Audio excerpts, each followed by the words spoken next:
Welcome to Lancaster Safety's Webinar Wednesday. If this is your first time joining us, welcome. We host free monthly webinars open to all, and our clients enjoy full access to our library of safety and health webinars, newsletters, checklists, toolbox, training guides, and more via our safety management portal. Here at Lancaster Safety, we're a full-service OSHA management company dedicated to going beyond the standard. And we know that OSHA compliance can feel so overwhelming, so today we're simplifying that for you. We're going to break it down to the must-know essentials, and we're going to give you a true starter guide for any business owner. So be sure to have a pen and paper ready. You're definitely going to want to take notes. So today we're joined by two really exceptional safety professionals from Lancaster Safety. Emily is a senior safety and health professional with the Lancaster Safety team since 2021. Emily brings a wealth of knowledge and experience to today's session. She holds a Bachelor of Science in Safety Management, where she graduated summa cum laude. Emily's background includes coordinating safety on construction job sites, serving as a lead instructor for both classroom and online safety trainings, and facilitating first aid and CPR courses. She's fluent in both English and Spanish, making her an accessible and effective communicator across diverse workforces. Known for her approachable style and sharp attention to detail, Emily is passionate about fostering safe, inclusive, and proactive work environments. And then we have Dean, who, if you've joined us before, you're familiar with, but Dean has more than 30 years in experience in engineering, construction, education, and safety leadership. As a safety professional with Lancaster Safety since 2018, he conducts safety audits, OSHA training, and compliance consulting across multiple industries. Dean's background includes roles as a plant manager, project superintendent, corporate trainer, and adjunct professor. As a national instructor and curriculum designer, he served on the CSI Education Committee and taught for IFMA and BOMA. With degrees in engineering, economics, and education, Dean is recognized for his contributions to safety and continues to mentor and support industry professionals nationwide. We're really fortunate to have worked with him for a number of years and appreciate the expertise that he brings to our clients. So I'm really excited for you all to hear from both of these speakers. I know it's going to be really beneficial. So just a quick agenda outline of what we're going to go over today. We're going to give you a brief introduction to OSHA, which businesses have to comply with OSHA laws, how to find out what OSHA laws are applicable to your company, action steps and implementation methods when starting from scratch, and the option to address safety and health at the workplace. So first up, let's take a few minutes just to briefly review what OSHA is and what they help businesses to do. We know some businesses have a negative perception or see them as a scary agency, so let's just debunk that for you. So we're just going to start with a quick quiz. Our first question of the day is, what does OSHA stand for? You can put your answer down in the chat box where the little question symbol is. And I'm going to turn it over to Emily to give you the answer.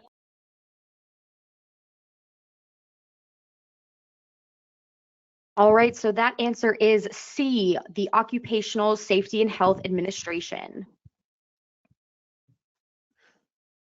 That's right, Emily. It was established by the Occupational Safety Health Act of 1970, and OSHA's purpose is to ensure safe and healthful working conditions for all U.S. workers.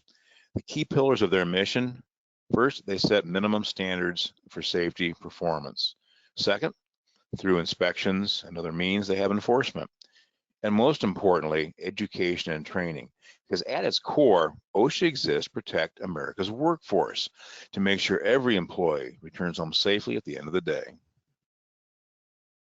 So the first step whenever we are getting started with OSHA compliance, it really comes down to research and just kind of researching internally within your own company as to what is your coverage under OSHA. We want to make sure that every company understands how OSHA does apply to them and their scope of business. So that is something where we just have to start by taking a look at the operations. So the question is, do you have to comply with OSHA? And a lot of you probably do. OSHA does cover most industries and most employers. So OSHA regulations do apply to most private sector employers and their employees, and some public sector employees through various state plans as well. There are, of course, some exemptions. So examples of exemptions include self-employed individuals who have no employees, farms that would employ only their immediate families, state and local government workers, again, unless they're covered otherwise by a state OSHA plan, and then businesses that are going to be regulated by other agencies. So examples of that include mining, nuclear energy and weapons, and some transportation industries. But overall, most businesses are going to be covered by OSHA, and therefore a lot of companies need to be aware of the OSHA requirements that do apply to them. You're exactly right, Emily. So what exactly are the requirements that OSHA has for businesses? Well, first and foremost, and it's often called the General Duties Clause, and it's part of the actual law, the Occupational Safety and Health Act of 1970, that workers are asked and required to provide a workplace free from serious and recognized hazards that could cause or likely cause injury or death. Second is compliance with applicable OSHA laws. So in other words, some requirements in general industry, construction, etc., will apply to you, others will not. And third and most important, for you to take a look and examine your workplace conditions to ensure compliance and be proactive to eliminate hazards. Part of Lancaster Safety's approach is to stress the importance of creating a great safety culture at your workplace. Because as a business owner, you don't want anyone to get hurt. You not only want to comply with the law, but you also want to minimize expense and maximize profits. And you're not going to do this unless you have a successful safety program. And a successful safety program will do that. And Lancaster can help show you how.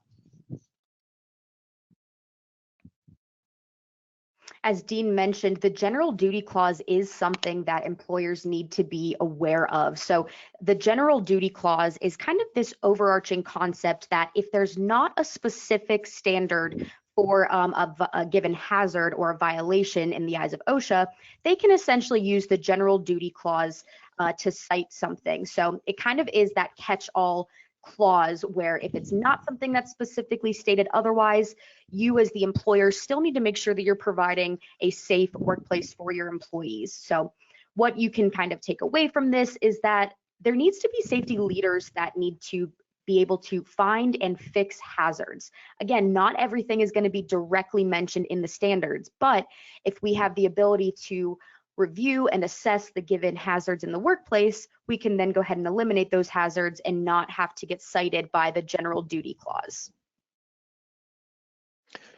Exactly right. When you look at the OSHA laws and regulations, you'll take a look and you'll find you want to reference the industry that you are in.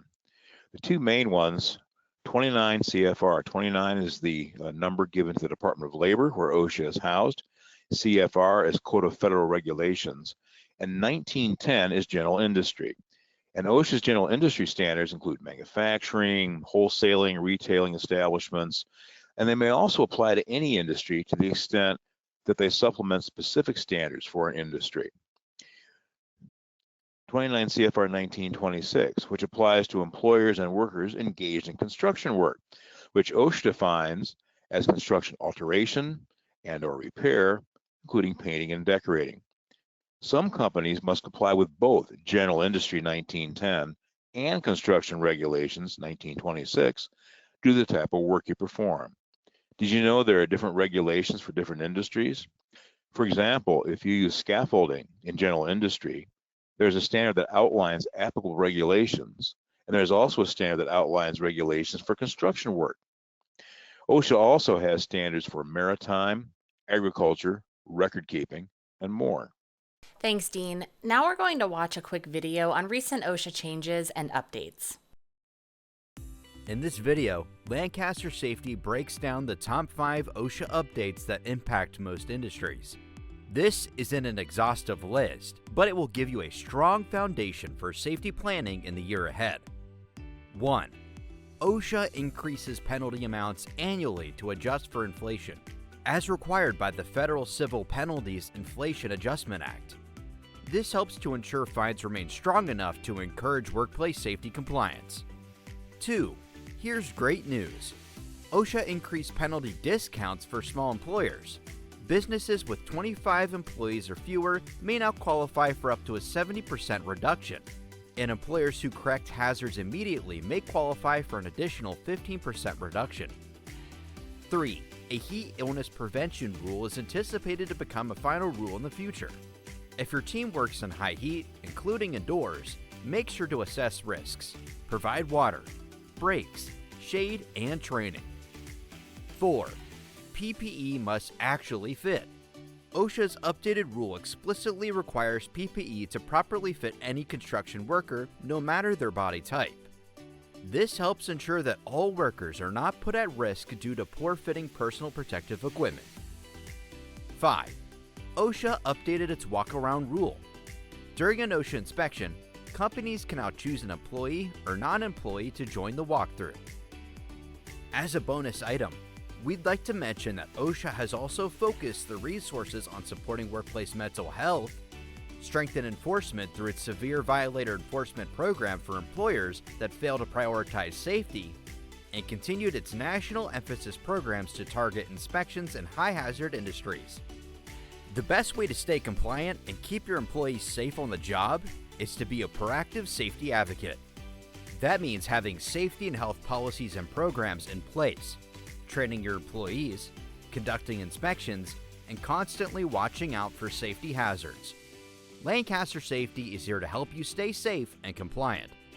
Just call 888-403-6026 or visit lancastersafety.com and get safer today. So let's talk a little bit about how to implement a safety program. So there are these standards that cover the various industries that Dean mentioned. So what we want to do is be able to research and make sure we know what OSHA regulations apply to the business, and then have a clear understanding as to what specific standards are affecting you, and then we go forward from there. So building a comprehensive safety program is something that does require a few various components. So we're going to first start by talking about the written program side of things. What written programs do you as an employer need to make sure that you are providing to your company and to your employees? So written programs are going to be sets of written policies, procedures, responsibilities, essentially outlining the overall requirements for safety. Now, not only does OSHA require companies to have written safety programs, but oftentimes if you're ever working with other contractors or for clients that might require you to have various safety programs in place, that is something that can be done through a pre-qualification process. So if that's something that applies to you, that is something that you want to keep in mind as well. You need programs not only for you, but also for the companies that you're working for. So Lancaster Safety wants to make sure that we are providing custom written safety programs to our clients. And what we do is we complete an audit to first figure out what exactly are your operations, what hazards do apply to you, and how can we then make sure that your programs contain the requirements that you need to follow in order to be safe based on your hazards. So all of this information and all of the OSHA regulations can be put into a complete safety program, and that way you can be OSHA compliant. Now, as I mentioned, there are certain programs that are required to be in writing by OSHA, so that if that's something that you are unsure of, that is definitely something that we want to take a look at. We do know that there are a lot of program templates and samples online, and those are great at times. However, OSHA really wants to see company-specific programs that cover your workplace. They want it to be specific to you and to your company. So after these programs are written and developed, we then need to make sure that employees are trained on these programs and on the hazards that they are actually exposed to. Once we talk about the hazards they're exposed to, that's when we can go and talk about the necessary safety requirements to protect them from those hazards. And we will send this to you that helps you determine what programs you need, what needs to go in them, and how to implement them. So this is something that we want to make sure that everybody is aware as to what written safety programs would apply to them and needs to be actually written and put into practice. So that is something that we want to make sure everybody is comfortable with, and we can help you assess what programs you actually need. So you've spent time developing your program policy and practices. Don't let them gather dust on a storage shelf. Utilize these. Remember to review and update each program on a regular basis. Every time your company updates procedures, policies, changes in material, new equipment, you need to retrain employees on those changes, because you want to make sure to implement the procedures in your written programs and ensure they properly reflect your workplace's operations. So very much like quality assurance and quality control, it's a continuum. You keep working at it. As one thing changes, you adjust the other. By doing this, your policies, procedures match up with your practice. And you do that, you're well on your way to creating a tremendous safety culture.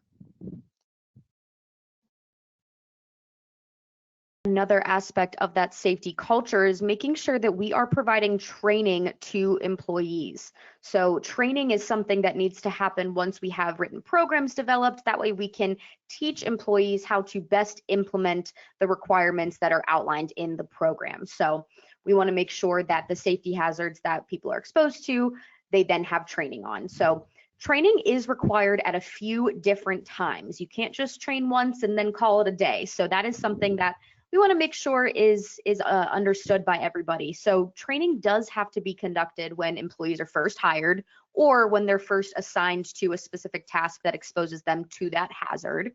And then there are requirements for annual training, and sometimes even more frequently. It just depends on the specific hazard and what the standard actually says for that. So whenever we do training, we want to make sure that training is documented. We want to keep record of all safety and health training, because in the eyes of OSHA, if it's not documented, then it didn't happen.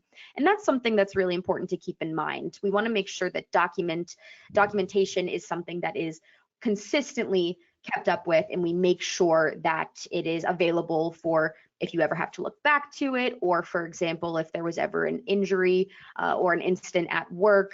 OSHA will most likely first ask, well, what kind of training did you guys have? Did this person know the hazards and know the safety requirements? So we want to make sure everything is documented accordingly. That way it can be proven that the training was actually completed. And in terms of what training is required, that is a big question, and it is something that we do have to take a look at. We really do have a lot of good resources and information on what training you need. We do have actually a whole webinar dedicated to that one question. So we will kind of go over a brief overview of all of that today. But if you're interested in that webinar and what OSHA training requirements are, we will make sure that we post a link to the recording. That way everybody has access to that previously recorded webinar. So this here is our safety training frequency chart, and this is something that is really helpful to actually see, because you can see here the check marks indicate what training is required on an initial or first hire basis or initial exposure to a certain hazard. So that's when a training is going to be required for that specific topic. And then there are plenty of OSHA standards that outline the requirements for annual training. And even if annual training isn't directly required in the OSHA standard, it is still very much recommended to still provide training, or at least a little refresher on an annual basis. And that can be documented as well. It actually shows that you're going above and beyond that specific requirement by doing annual training on a topic that it's technically not recommended or not required for. Periodic training, that's going to be something that could be more frequently, or it could be done, as necessary. And then of course, we want to make sure that this is just something that is aware for all topics. So this is a chart that we will make sure that we provide you with as well if you're interested, because this is something that is really helpful to see. And it does go over the federal OSHA standards as well as the California OSHA standards that you can see in that far right column. And Emily, you're exactly right, because if you look at the training requirements booklet that OSHA has on its website, it's over 225 pages long. So it's nice to have this summarized on a simple chart that will help get you started. We know that training can be conducted in multiple ways. And so the key is, what is right? What is most efficient for your company? There are pros and cons to all the options, and we're listing some things here. Online training is very popular. It is engaging for a lot of employees. It allows them a chance to ask questions, open a dialogue. Oftentimes, instructors will take the time to tailor the training directly to the employee's job task and what hazards they're exposed to in your workplace. Additionally, if more intensive or directed training is needed, such as hands-on demonstrations to determine proficiency, this can also be completed at or about the same time. Training can be conducted in multiple ways, but what's right? What's efficient for your company? There are pros and cons to each option we're showing here. On-site training is the most popular. It's most engaging for employees. It allows them a chance to ask questions and open a dialogue. Instructors will take time to tailor the training directly to the employee's job tasks and what hazards they are exposed to in the workplace. Additionally, there's more intensive or directed training needed, such as say as hands-on demonstration to determine proficiency. This can be completed at or around the same time. As with, again, all options, there are some cons.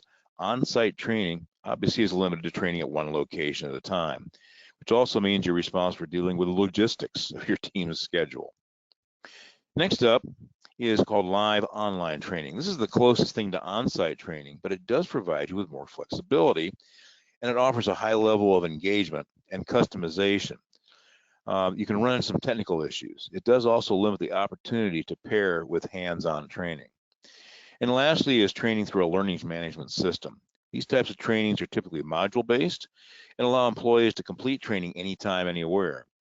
Employees can work at their own pace, and there are more automated reporting capabilities. This style does require students, though, to have a level of computer skills, and again, you can run into technical issues. So, which is best? I have found that all of these have value, and I would encourage, if you have not done this before, or if you have, I would try all of these to find out which works best for the various employees in your company. Something that's easily overlooked, hanging up the OSHA workplace poster. If you go online, there's a lot of companies where you can purchase the OSHA poster, but hey, your tax dollars at work, you can get this for free. Just click on the link in the chat to find out how to obtain your free copy.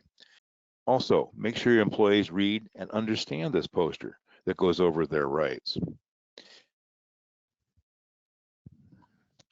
So to recap, we need to make sure we conduct worksite and workplace inspections regularly to find and fix hazards. Second, develop, implement, and maintain written safety programs. And third, provide employee safety training on an ongoing basis. Next, let's go over OSHA's record keeping and reporting. This is another topic we've dedicated an entire webinar to, which we host annually in January. Today, we'll just cover a basic overview of what it is. The OSHA record keeping refers to the process of documenting and maintaining records of serious work-related injuries and illnesses. It is required by OSHA for most businesses. Some businesses are required to report injuries and illnesses electronically as well. These records help employers and employees and OSHA evaluate workplace safety, identify hazards, and prevent future incidences. So let's talk a little bit more about record keeping. So if your workplace has more than 10 employees, you must maintain the work-related injuries and illnesses on the OSHA 300 logs. There are a few different forms, so we're going to talk a little bit about each one. So the first form that we want to think about is the OSHA Form 300. Now, this is a log of work-related injuries and illnesses. So if an employee is ever injured at work, and if it's anything beyond a first aid treatment, that is going to have to be documented on the OSHA Form 300. Now, there is also the OSHA Form 300A. This is something that is posted on an annual basis for the year prior. So the OSHA Form 300A is a summary of the work-related injuries and illnesses from the past year. And that is something that needs to be posted and visible for the employees of your company. So that is something that is going to be posted from February 1st to April 30th. That way employees are able to see what actually happened and it's not anything being secretive.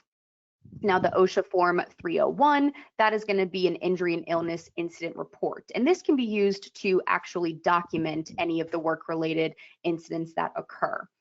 Overall, record keeping can be extremely confusing. And of course, we have a lot of experience in this industry. So we do have another webinar, again, specifically on record keeping. And that is something that can hopefully break things down a little bit further if you have any questions on that. Of course, there are always some very interesting scenarios and situations. So record keeping is something that at first might be a little hard to understand, but overall there are some pretty basic and straightforward requirements as to what needs to be done following any sort of work-related incident. OSHA does have all of these forms in a convenient packet. That way you can keep track of everything. It does come with instructions. It's a nice packet that has all of the documents you need and instructions on when and where to document things. There are, of course, very unique circumstances that could be a little difficult to navigate. So whatever you might think is or isn't recordable, we can definitely help with that, and we can provide a record keeping and reporting guide for you as well.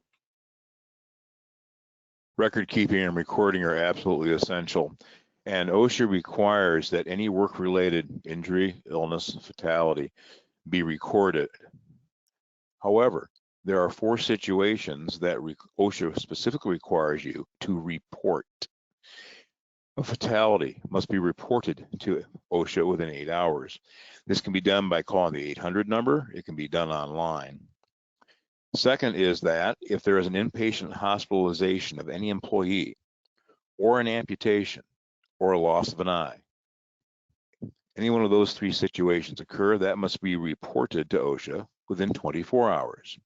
Again, the key is this: all work-related injury, illness, fatalities must be recorded. But these 4 incidences, fatalities within 8 hours, inpatient hospitalization of any employee, amputation or loss of an eye, must be reported within 24 hours. In the event of an employee injury or illness, an accident investigation is absolutely necessary to be conducted, because this will help you determine if the injury or illness is recordable and or reportable. These investigations should also be conducted if an employee did not get injured, because the purpose is to determine what happened, how it happened, and how to prevent it from happening again. So in addition to employee injuries caused by accidents, you can also run into a loss in production, equipment, or materials, and a variety of other costs associated with them. Just one accident could be enough to crush your business and create a hole you might not climb out of. In the example shown here, based on using OSHA's injury calculator, you'll see that an accident that results in, say, an amputation could easily cost $200,000 in both direct and indirect costs. Direct costs, well, those are your medical bills, your downtime, equipment loss, replacement of materials, etc. Anything that directly occurs around the accident. The indirect costs are the ones that go beyond and that occur after the accident and are usually much greater than the direct costs. This can be legal bills, OSHA fines and citations, increases in workers' comp rate, training new employees, increases in insurance costs, reputation, a variety of things that oftentimes are difficult to measure. The point being is this: with all the costs accounted for, if a company had 10% gross margins, you would need to generate, in this example, nearly $2 million in new revenue just to cover the one accident. Think about that. How long would your business need to work to generate a couple million in revenue? It could be a year, 2 years, but whatever it is, you're basically working for free. Following a work-related incident or injury, that can then trigger an OSHA inspection. Now, OSHA inspections don't necessarily have to just occur following a work-related incident. They can also happen for other various reasons. Any random inspections that OSHA has planned can also be done. But an OSHA inspection is most likely going to happen after a work-related incident is reported to them. So we do have a lot of information on what to do if OSHA does show up. So we want to make sure that that is something that is available to you as well, and you can get some more information on the OSHA inspection process.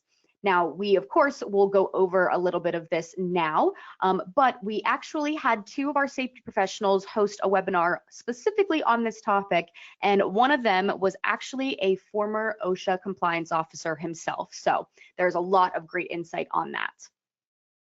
So what do we want to do if OSHA shows up? First and foremost, you can absolutely ask the reason for the inspection. Why did OSHA show up? And of course, that is something that they will tell you. If it was following a complaint, OSHA can then provide you with a copy of that complaint and make sure you're aware that that is the specific reason why they're there. We then can make sure that we have a member of management or a member of the supervision team available to walk with the OSHA inspector.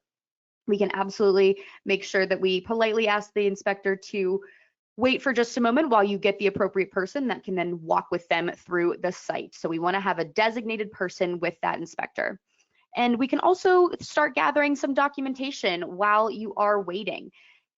OSHA will most likely be asking for various documents, but first and foremost, they're always going to look to see, do you have your injury and illness logs, those OSHA 300 logs that we just went over?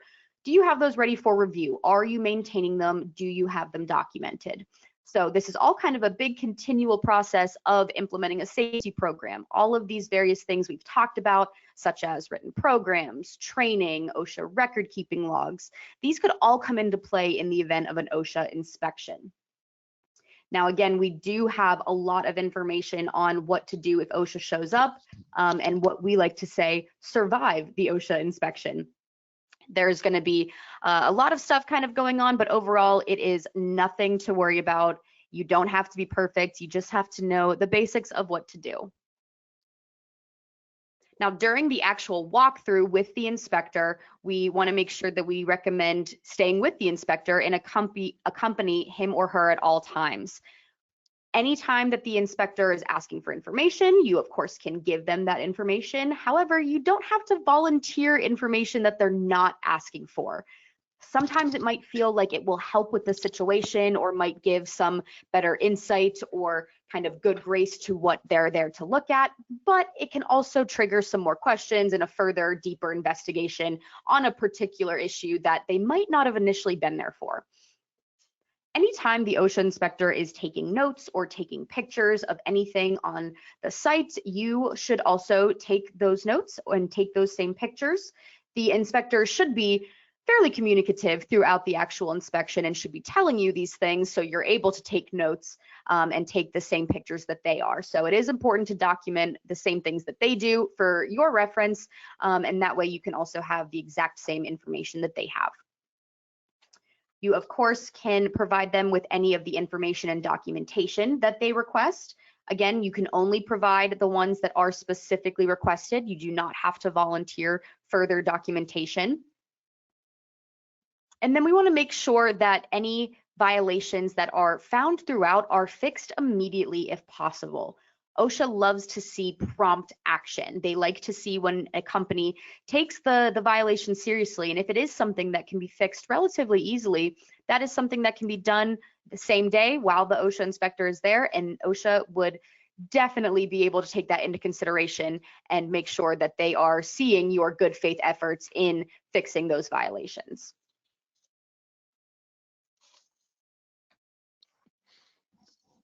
Once the walkthrough is completed, then the OSHA inspector is required to conduct what's called a closing conference. And that may immediately follow after a simple inspection or may follow a major inspection by several weeks. In a sense, the OSHA inspector is like a detective. They're gathering information. So the closing conference is an opportunity for you to promote your company's safety programs and commitment to safety. And OSHA will look at this. It is a definite factor they consider when establishing the penalty amount if a citation is to be issued. So you may be asked to establish timelines for correcting alleged violations. Be cautious with this in setting dates. Make sure you give yourself enough time. You do want to correct things as quickly as possible, but however, conducting training, installing new machine guarding, having error monitoring conducted, all those things can take up time to prepare, to set up, and to execute. It's always encouraged to request an informal conference, and you as the employer can do that. And you can do that with your area director within 15 working days if you receive a citation. There's some real advantages in asking for this informal conference, and the Occupational Safety and Health Act allows for this, the area director to do this. Several advantages include possible penalty reduction. There could be an extension of abatement dates if necessary. You may even have an alleged citation deleted or rescinded or reclassified. It also helps discover more facts to determine whether or not you want to contest the citation, as well as an opportunity to create open communication with that area director. So once an informal settlement is reached or not reached, if you decide to contest the citation, alleged violation, employers must file a formal notice of contest within 15 working days from the date of receipt. Citations are normally issued either hand delivered or sent by or mailed through certified or registered approaches. You will never get a phone call, a text, an email from OSHA saying here's the citation. That is not official. So we've covered a lot of information so far about each part of the implementation of a safety program. And yes, this of course is a basic overview and there is some more detail that goes into this, but we want to really make sure that this overall concept is something that companies are aware of. So we're next going to cover some options that safety leaders have to budget and plan for the future success of their safety program. Well, every action you take makes your company safer. It's really simple. Where do you start? It really is quite simple and common sense. Start with anything that makes you safer. Safety committee, writing written programs, conducting hazard assessments, working with your employees at all levels, because safety is a journey, not a destination. And it really starts with a single step today. Just start. Don't wait. In my 5+ decades in construction and industry, I've had 6 recordable incidences. And I can tell you that for every dollar I spent on safety, I got back 7. Yeah, you heard me right, 7. For those 6 incidences I had, whatever the direct costs were the day of and indirect, by the time I was done, times 20. So, boy, this safety stuff's expensive. Are you kidding me? You think safety is expensive? Try an accident. And that's the easy part, because that's the money. What about your people? It's challenging to find good people to do good work today. I hear it all the time. But the point being is that I can produce quality products and services, but if I'm not safe, it won't matter, because those people will be hurt and killed. So just start. Start today with something simple. Please don't wait. We really do appreciate this opportunity to talk about OSHA compliance and where you can start to make a difference in your overall safety program. Like Dean said, all you have to do is start. Any small step that you can take towards the implementation of a safety program is worth it. In the last 21 years, we have helped thousands of companies build their safety program and really make sure that they're providing a safe workplace with the mission of getting their employees home every single day safely. We want to make sure that this is something that you are aware of. And like we said, this is something that we do on the daily. So any start that you can make is going to be worth it in the end. All right, well, thank you so much for taking the time to listen in today. Dean, Emily, that was just invaluable information, and I hope you guys all were taking notes and paying good attention to it, because you didn't want to miss any of that. We did share a lot of resources in the chat, so make sure you grab those, but we will send those as follow-up as well in an email. If you have any further questions, please give us a call at 888-403-6026, and we'll be happy to help you. Also, make sure you're following us on social media for more news updates and safety information, or you can provide us your feedback on either Yelp, Google, or Facebook. We really do appreciate your time today, and we hope that you'll take advantage of our monthly safety and health webinars. Everyone's always invited to attend, and they're always free. So just visit our website for that information. Thank you so much, and have a safe day.